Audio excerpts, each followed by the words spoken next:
Jordan Gill, congratulations. What a performance, what a win. You just spoilt the party here in Belfast. Please give us your immediate reaction. A night and a fight of sheer drama here tonight. Yeah, I enjoyed it.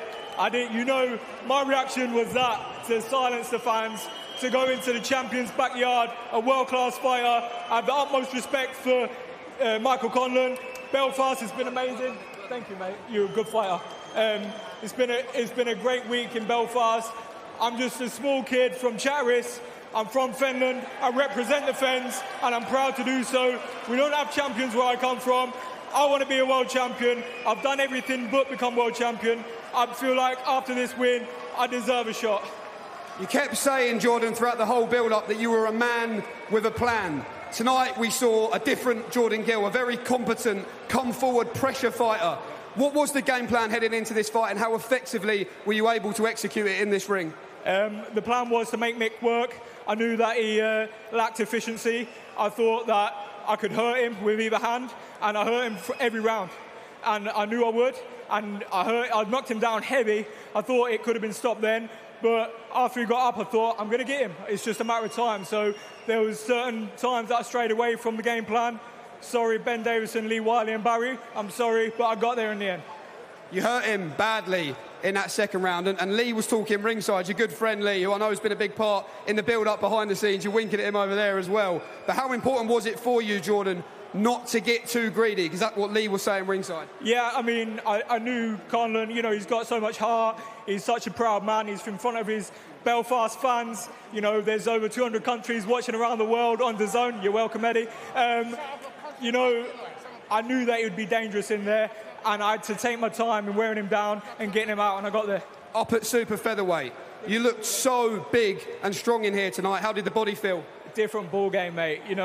Looking back, I should have moved up about 3 years ago. After my first defeat, I think Dave and my old coach, Dave Colwell, thanks to Dave for everything that he's done with me, and Eddie thought, maybe move up then, but I knew I could make feather, but in your mind, you can make it, but I just couldn't perform it. I couldn't hold a shot against Kiko. I was bouncing up and down on the floor. It was bloody embarrassing. I looked like Tigger from Winnie the Pooh.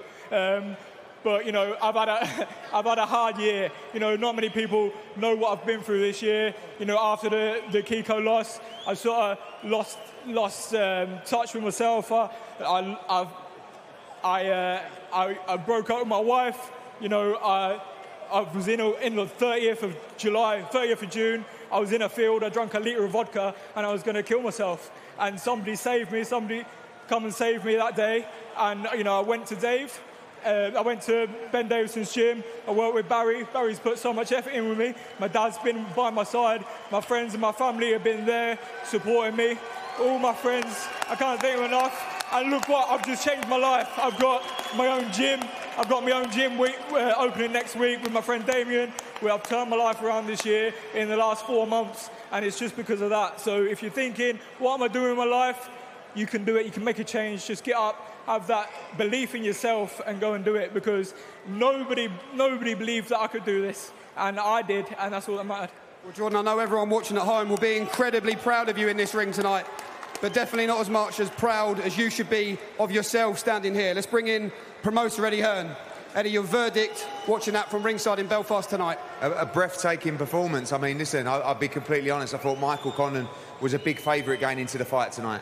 He's been out for over a year.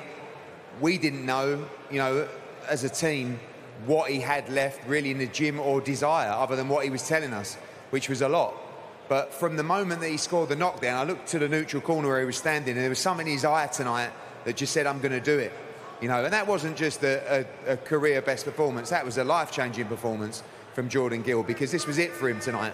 If he gets beat to Michael Conlan, his career's over. All of a sudden, he puts in a performance like that, and he's screaming for a shot at the world title.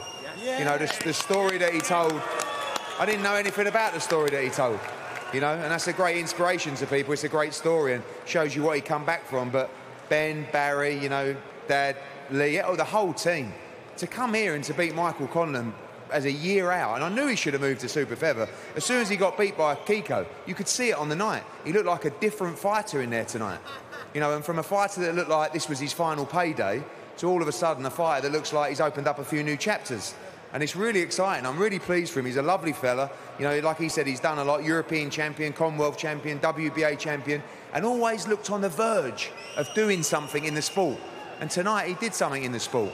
And it's going to be exciting to see where it goes from here. But like you said, you know, after beating Michael Conlan in Belfast, why not a shot at the world title? You know, you've got Joe Caldina, you've got Navarrete, you've got so many great champions. But what one out of the bag tonight? One against the head. Massive, massive night for Jordan. Well done, mate. I do just want to grab a word with the training team and your father as well, if you just come in here, Paul. Talk us through the emotions. How proud are you of your son tonight in the corner? What a performance from your boy. I love my son, and just like every parent should love their son and their daughters, I love him to bits. And we've, as a team, Lee, Leo, Jamie, this man here, the main man, Barry, and this guy, wherever he is, Danny Wilson, we've all pulled together. He's had a tough time, you know, the whole family struggled, you know, he was down, he's come up, and it just goes to show, like, we run a foundation to help children, you know, and all I'm saying is, if you believe in yourself, you can do anything, but you just need the right people behind you. And he's just basically said, we hopefully get a world title shot.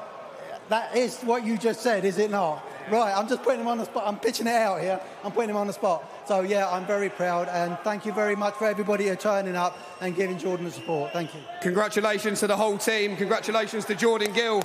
This is why we love the sport.